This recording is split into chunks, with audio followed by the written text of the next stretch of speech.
Hello guys, magandang araw. Meron akong ipapakita sa inyo na larong pambata. Ang larong ito ay maituturing na laro ng mga batang 90s. Ito ay tinatawag na taklap-taklapan. Hindi ko lang alam kung ito ba ay nilalaro nyo rin sa inyong lugar. Malaman natin, comment naman kayo kung saan abot itong video ko. Sa larong taklap-taklapan, kailangan lamang ng goma.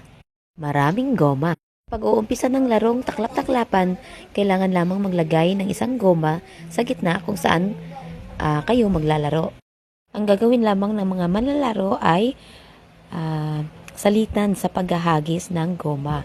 At kung sino yung unang makashoot, ay siyang makakakuha ng mga gomang naihagis na.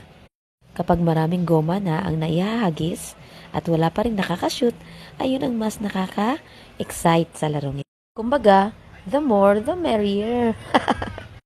At kung sino man ang nakashoot or ang makakashoot doon sa ring, ay babayaran siya ng mga kalaro niya, depende sa kanilang usapan. So ano pang hinihintay nyo guys? Pwede nyo rin itong ipalaro sa inyong mga anak ngayong bakasyon para mas exciting at memorable ang kanilang Christmas vacation. Enjoy! And Merry Christmas sa lahat!